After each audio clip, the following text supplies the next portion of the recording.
목사로 살아가면서 깊은 고민이 있습니다. 이 고민은 저 혼자만의 고민이 아닐 것입니다. 많은 그리스도인들의 고민이 될 것입니다. 우리는 예수 그리스도를 알게 되고 그 예수 그리스도를 우리의 구주로 영접했습니다. 우리의 모든 죄악을 용서하시는 그 주님이 나의 주가 되셨기에 이제 주님의 뜻을 따라 주님의 기쁨이 되기를 소원합니다. 그러나 살아가는 우리의 삶 속에 그렇지 않는 모습들을 발견해야 합니다. 인정해야 합니다.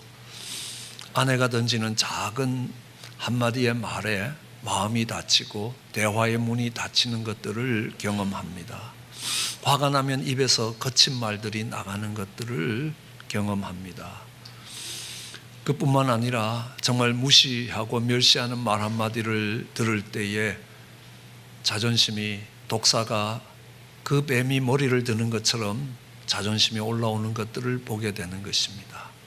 그때 우리는 참 절망합니다. 참 좌절하게 됩니다. 그러면서 우리는 인정합니다. 우리뿐만 아니라 바울도 동일한 고민이 있었다는 것들을 오늘 이 본문을 통해 알 수 있습니다. 우리가 읽었던 본문 앞부분, 이 로마서 7장 19절에는 이런 말씀이 기록되어 있습니다. 내가 원하는 바 선은 하지 아니하고 도리어 원치 아니하는 바 악을 행하는도다. 오늘 우리가 읽었던 본문도 선을 행하기 원하는 나에게 악이 함께 있다고 이야기합니다. 정말 하나님의 뜻대로 하나님의 기쁨이 되는 그런 삶을 살고자 하는데 그런 내 소원대로 사는 것이 아니라 오히려 원치 아니하는 바 그 악한 모습들을 드러내게 되고 또 그 악이 나와 함께 있는 것들을 확인하게 된다는 것입니다. 이것은 불신자의 고백이 아닙니다. 신앙이 없는 사람의 고백이 아닙니다. 왜냐하면 신앙이 없는 사람들은 이런 고백을 할 수가 없습니다. 오늘 읽었던 본문 22절에 보더라도 내 속사람으로는 하느님의 법을 즐거워한다고 이야기합니다. 하느님의 법을 모르는 사람이 아닙니다. 하느님의 법을 알아야 또 하느님의 법을 즐거워한다는 겁니다. 하나님을 알지 못하는 사람, 불신자들은 하나님의 법을 알 수가 없습니다. 그리고 하나님의 법을 설사 알았다 하더라도 그 하나님의 법을 결코 즐거워하지 않습니다. 성경은 이렇게 기록되고 있습니다. 너희가 오른뺨을 맞으면 왼뺨을 내밀어라. 이게 하나님의 법입니다. 이런 법이 있는 줄을 모르는 사람이 대부분입니다. 알았다 하더라도 오른뺨을 맞을 때 왼뺨을 내밀기를 소원하는 그 하나님의 법을 즐거워하지 않습니다. 이 하나님의 법을 즐거워할 수 있는 사람은 바울과 같은 사람이었습니다. 신앙의 사람이었습니다. 그렇지만 그에게도 정말 기쁜 고민이 있었습니다. 주님의 뜻대로 살고 주님의 기쁨이 되고자 하는데 정말 그 어떤 힘이 있어서 그 어떤 법이 있어서 나로 하여금 그 주님의 뜻을 따라 주님의 기쁨이 되는 삶을 살지 못하게 만들던, 바울은 그것을 죄의 법이라고 이야기합니다. 죄의 힘이라는 것입니다. 그 힘이 우리로 하여금 하나님의 법을 따라 하나님의 기쁨이 되는 삶을 살지 못하도록 하는 것입니다. 거기서 벗어나고자 해도 벗어날 수가 없는 것입니다. 그때 하는 말이 오라 나는 공고한 사람이라. 나 정말 이 싸움에서 너무너무 피곤하고 너무너무 고통스럽다. 이것이 정말 고민이요 고통이요 어쩌면 절규에 가까운 소리입니다. 그렇지만 오라 나는 공고한 자라, 이런 고백이 있는 사람이 얼마나 복된 사람인지 모릅니다. 저는 여러분에게 이런 정말 나는 권고한 사람이라는 이 바울과 같은 고백이 우리 모두에게 있기를 주의 이름으로 축원합니다. 왜냐하면 우리가 연약할 때에 우리는 하느님께 도움을 구하게 되는 것입니다. 하나님의 도움이 필요 없는 사람들은 정말 절박하게 하나님의 도움을 구하지 않습니다. 내가 세상의 즐거움에 빠져서 세상의 즐거움이 주는데 푹 빠져 있는 사람은 내가 하나님의 법대로 살아보고자 발버둥치는 모습조차 없다는 것입니다. 그들은 이런 고민을 하지 않습니다. 하나님의 뜻대로 살아보려고 노력하고 애써봐도 안 되는 데에서 오는 좌절과 절망이 없습니다. 왜냐하면 그 시도를 안 하기 때문에 그렇습니다. 그렇지만 내가 하나님의 법을 잡고 이 말씀대로 내 삶을 살아보겠다고 발버둥 쳐 보다 보면요, 내게는 그 말씀대로 살 힘이 없다는 걸 알게 되는 겁니다. 아니, 살고자 하는 소원이 있지만 그 소원대로 이끌려가지 않고 정말 눈을 떠보면 전혀 다른 법이 나를 지배하고 있고 전혀 다른 방향으로 내 삶이 끌려가고 있다는 것입니다. 이런 좌절과 절망 속에서, 절박함 속에서 정말 내가 피곤한 사람이고 내가 고통스러운 사람이라, 곤고한 사람이라고 정말 부르짖을 때 우리는 하나님께 도움을 구하고 그 하나님의 도움을 구하는 그 기도가 바로 성령님의 임재를 불러옵니다. 오늘이 성령 강림절입니다. 우리는 우리의 힘으로 하나님의 기쁨이 되고 하나님 뜻대로 살아가지 못한다는 것들을 깨닫고 하나님의 도움을 구할 때 하나님이 그때에 하늘 문을 여시고 성령을 부어주시겠다라고 약속합니다. 우리는 교회에 나온다고 해서, 예수 그리스도를 구주로 영접했다고 해서, 내가 세례를 받고 침례를 받았다고 해서 그들이 다 성령의 임재를 경험하는 것이 아니라는 것을 이야기합니다. 우리는 사도행전 8장에 보면요, 빌립이 사마리아에 내려가서 복음을 전했습니다. 빌립이 전하는 복음을 듣고 정말 사마리아 사람들이 또 그 따르는 표적을 보고 정말 예수 그리스도의 이름으로 구주를 영접했습니다. 예수님을 구주로 영접했습니다. 그 중에 시몬이라는 사람은 정말 전심으로 빌립을 쫓아왔습니다. 예, 그들이 남녀가 다 세례를 받았다는 겁니다. 빌립이 하나님 나라와 및 예수 그리스도의 이름에 관하여 전도함을 저희가 믿고 남녀가 다 세례를 받아 예수 그리스도의 이름을 믿었습니다. 주의 이름을 믿는 자 구원을 얻을 것이라 라고 해서 그 이름을 믿었습니다. 그리고 다 침례를 받았습니다. 시몬도 믿고 침례를 받고 하던 걸 다 버려두고 전심으로 주님을 따랐습니다. 예루살렘에 있는 사도들이 사마리아도 하나님의 말씀을 받았다 함을 듣고 요한과 베드로를 보냈습니다. 사도행전 8장 15절에는 그들이 내려가서 저희를 위하여 성령 받기를 위해서 기도했다고 이야기합니다. 그런데 그 이유가 뭐냐 하면 아직 한 사람에게도 성령 내리신 일이었고 오직 주 예수의 이름으로 침례만 받았다는 것입니다. 그들이 분명히 빌립이 전하는 예수 그리스도의 이름에 대해서 들었습니다. 그리고 믿었습니다. 그리고 그 예수 그리스도를 구주로 영접했습니다. 그리고 침례를 받았습니다. 내가 그리스도와 함께 죽고 그리스도와 연합하여 함께 살 것이라는 신앙의 고백을 했습니다. 그런데도요, 그들이 성령으로 거듭난 게 아니었습니다. 성령의 임재를 경험했던 것이 아닙니다. 그들 중에 단 한 명도 성령의 임재를 경험한 사람이 없었다라고 이야기합니다. 우리는 베드로를 봐도 마찬가지입니다. 베드로는 주님을 만났습니다. 주님이 네가 나를 따라오면 사람을 낚는 어부가 되게 하겠다는 주님의 초청을 받았습니다. 그는 그 주님을 믿고 따라갑니다. 배와 그물과 온 가족을 다 버리고 주님을 따라갔습니다. 전심으로 주님을 따라갔습니다. 주님과 함께 3년을 함께 지났습니다. 주님이 행하시는 놀라운 일들을 봤습니다. 수많은 병자들을 고칩니다. 날 때부터 소경된 자의 눈을 뜨게 하십니다. 정말 거친 바다의 풍랑을 잠잠케 하시는 것입니다. 그뿐만이 아니었습니다. 죽은 자를 살려내셨습니다. 물이 변하여 포도주가 되게 하셨습니다. 오병이어로 5,000명을 먹이기도 하셨습니다. 변화산상에 올라가서 영광스러운 모습으로 바뀌는 주님을 보기도 했습니다. 그래서 주님을 따라가기로 결단합니다. 베드로는 이렇게 결심합니다. 주님, 나는 감옥에도 갈 거고 죽는데도 따라갈 거라고 이야기합니다. 근데 주님은 이야기하십니다. 오늘 이 밤이 새기 전에 네가 나를 3번 부인할 거라는 겁니다. 못 따라온다는 겁니다.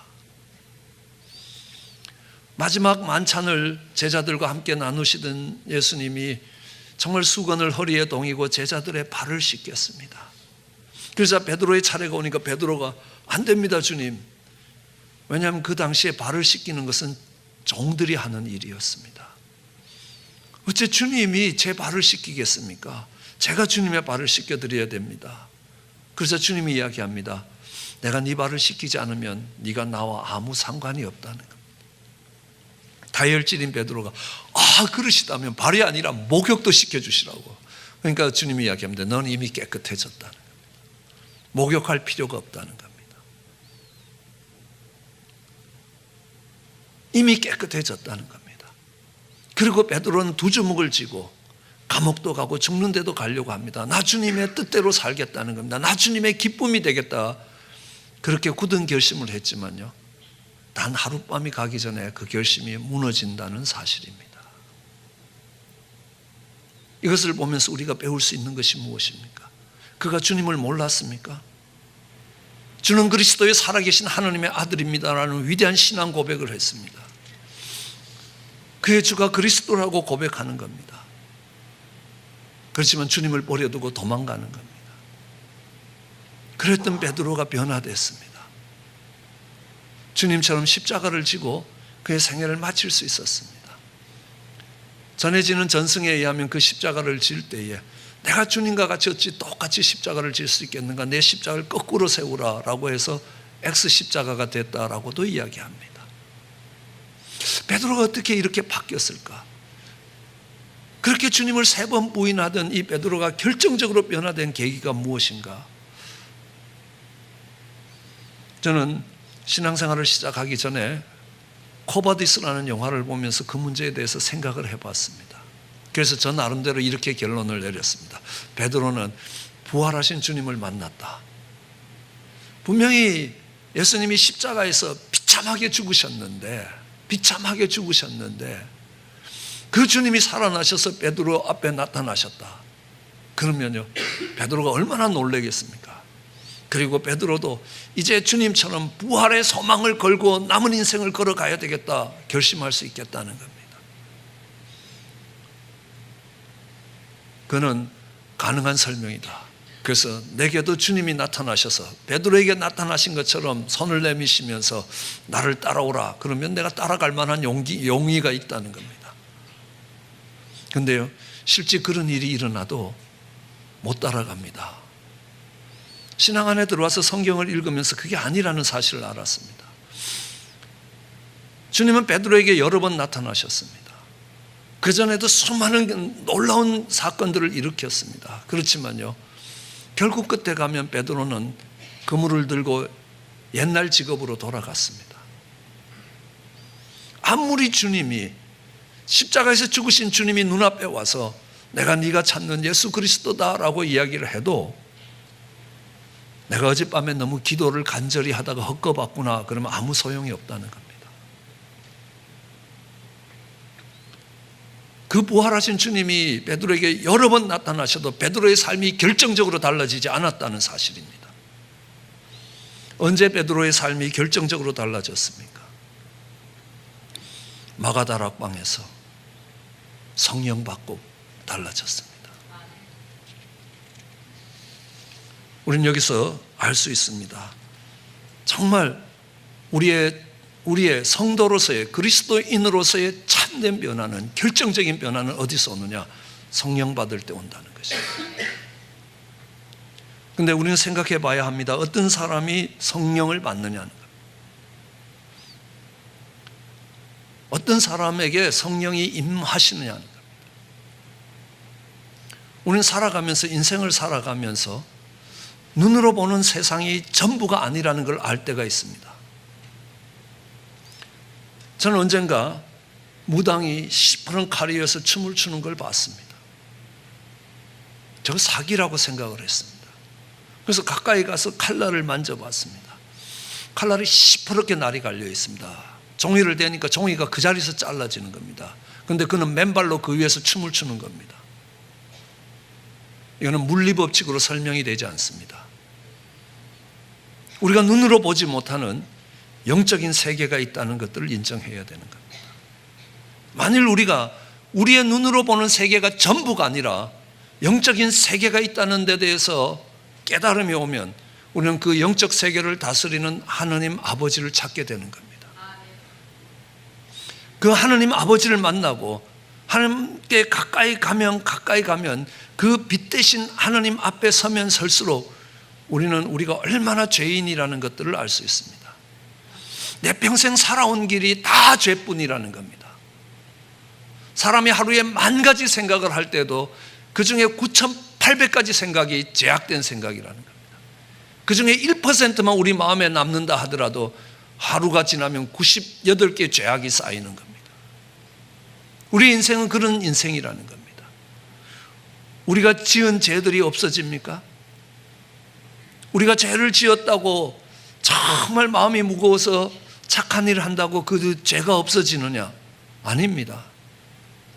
어느 꼬마가 문방구에 가서 주인 몰래 지우개를 하나 탁 훔쳐왔습니다. 너무 신났습니다. 작전이 성공한 거거든요. 그런데 조금 지나니까요, 마음이 불편하기 시작하는 겁니다. 죄책감이 밀려오는 겁니다. 그런데 교회를 갔더니만요, 주일학교 선생님이 십계명을 가르칩니다. 도둑질 하지 말라. 이게 망치 소리처럼 크게 들리는 겁니다. 지우개 볼 때마다 더 불편해지기 시작하는 겁니다. 그래, 이 지우개 값이 500원이니까 내가 이 500원을 정말 육교 위에 있는 거지에게, 가난한 사람을 도와야지 하고 500원을 그 거지에게 줬습니다. 그런다고 지우개 훔친 죄가 없어지느냐? 안 없어지더라는 겁니다. 500원어치만큼 선한 행동을 했다고 해서 그 죄가 상쇄되느냐? 아니라는 겁니다. 그건 사라지지 않고 그 자리에 있습니다. 우리의 죄가 정말 심각하다는 것을 깨달으면 깨달을수록 우리는 예수님의 십자가 앞에 나아가게 됩니다. 왜냐하면요, 예수님의 그 보혈이 우리의 죄를 덮어주시기 때문입니다. 죄인이라는 게 깨달아지는 사람은 주님의 십자가 앞에서 그 용서함을 받아들이게 되는 겁니다. 그때 기쁨이 오는 겁니다. 감격이 오는 겁니다. 그것을 우리는 은혜라고 이야기합니다. 그리고 주님의 뜻대로 살기로 마음의 결단을 하는 겁니다. 주님의 기쁨이 되기를 원하는 겁니다. 그런데요, 살아보면 그게 아닙니다. 살아보면 그게 아닙니다. 이집트에서 종살이 하던 그 이스라엘 백성들, 430년 동안 종살이 하던 그 백성들이 정말 그들이 한 것 아무것도 없이 그 이집트 땅을 떠나서 하나님이 홍해바다를 가르시고 그 사이를 지나가게 하셨습니다. 그 홍해바다를 지나간 것은 침례라고 이야기합니다. 그들이 침례를 받았습니다. 구원의 감격을 가지고 광야로 나왔지만 3일 가지 않았습니다. 그 기쁨이, 그 감격이 정말 하나님 뜻대로 살겠다고 두 주먹 쥔 것이 3일을 가지 않더라는 겁니다. 그것이 우리의 연약함입니다. 정말 하나님 뜻대로 살아보고자 발버둥 치는데 내 힘으로 그게 안 되는 겁니다. 그 좌절과 절망이, 그 공고함이 우리에게 있을 때 안 된다는 겁니다. 그때 하나님 힘을 주십시오. 하나님 우리를 도와주시기를 원합니다. 하나님 뜻대로 살고 싶지만 나는 그 살 힘이 없습니다. 우리의 연약함과 정말 우리의 나약함을 하나님 앞에 고백할 때 하나님께서 하늘문을 여시고 그 능력을 더딥혀 주십니다. 성령의 임재와 함께 권능이 따라오는 것입니다. 그러면 그 성령이 공급하는 그 권능을 가지고 예루살렘과 온 유다와 사마리아 땅끝까지 이르러 증인이 될 수 있습니다.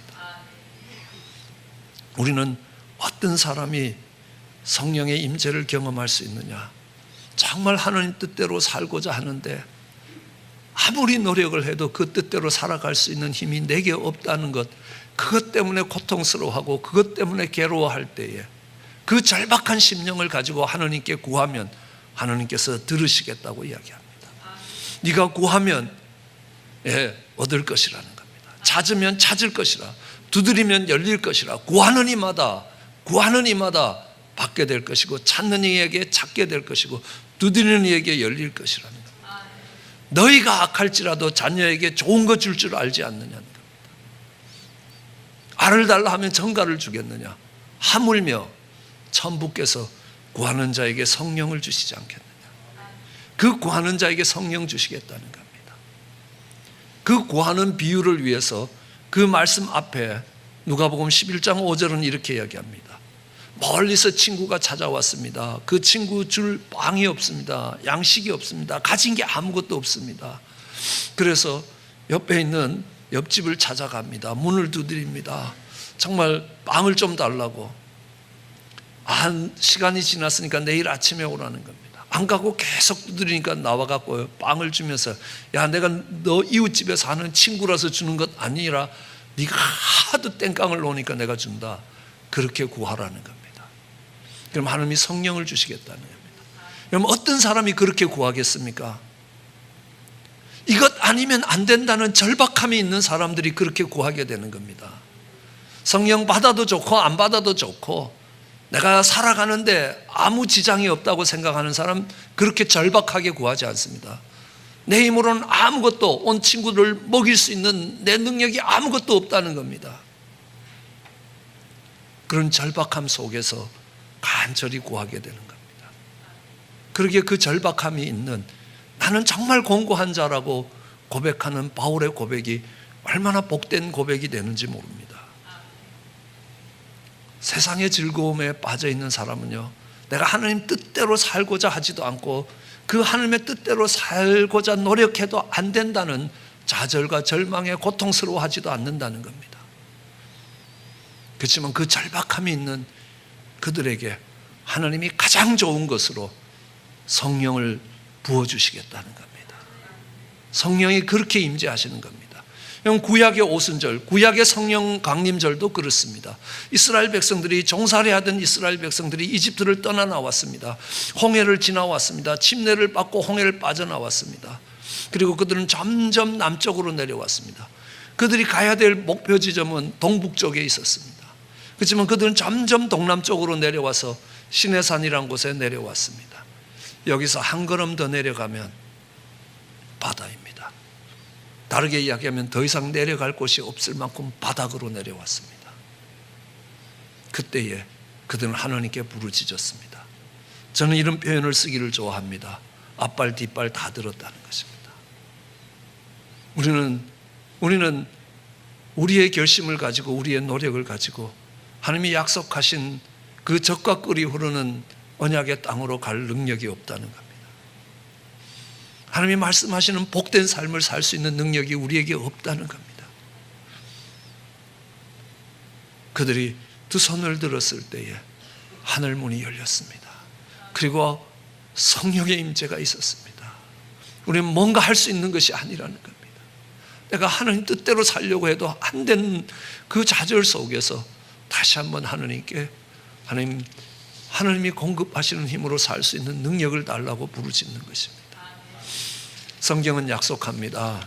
어떤 것으로도 안 된다는 겁니다. 힘으로도 안 되고 능으로도 안 된다는 겁니다. 오직 나의 신으로 된다. 하나님이 성령을 부어주실 때만 그것이 가능하다는 겁니다. 그러기에 예수님이 제자들을 보내실 때도, 세상 가운데 보내실 때도 제일 먼저 하시는 말씀이 성령 받으라. 부활하신 주님이 그 제자들을 찾아와서 하시는 말씀이, 그 두려워 숨어있는 제자들에게 오셔서 하시는 말씀이 성령 받으라. Receive the Holy Spirit. 숨을 내쉬면서 이야기하셨습니다. 아버지가 나를 보내신 것처럼 내가 너희를 보내는데 너희가 성령 받으라는 겁니다. 네가 이 땅에서 묶으면 묶일 거고 풀면 풀릴 거라는 겁니다. 예수님이 제자들에게 이야기합니다. 가서 제자 삼으라. 모든 족속에게 가서 제자 삼으라. 그랬던 예수님이 말씀하십니다. 가지 말고 기다려라. 예루살렘 성에서 기다리라. 하나님의 약속하신 성령이 너희에게 임하면 너희가 권능을 받고 온 유다와 사마리아 땅끝까지 가서 내 증인이 될 것이라. 왜요? 그들이 정말 주님이 가라신 명령을 듣고 그 주님의 뜻을 이루고 주님의 기쁨이 되기 위해서 두 주먹을 쥐고 간다고 해도 그들이 할 수 있는 능력이 그들에게 있는 게 아닙니다. 가는 발걸음을 뛰기조차도 어렵다는 겁니다. 그때에 두 주먹을 쥐고 정말 굳은 결심이 아니라 우리에게는 아무 능력이 없다는 그 절박한 심령에서 무릎을 꿇으면 그때 하늘 문이 열리고 성령이 임재하신다는 겁니다. 그런 성령의 임재가 우리 모두에게 있기를 원합니다. 그리하여 하나님의 기쁨이 되고 하나님이 주시는 그 능력을 가지고 하나님의 뜻을 이루어가는 아름답고 복된 삶이 되기를 주의 이름으로 축원합니다. 기도하시겠습니다.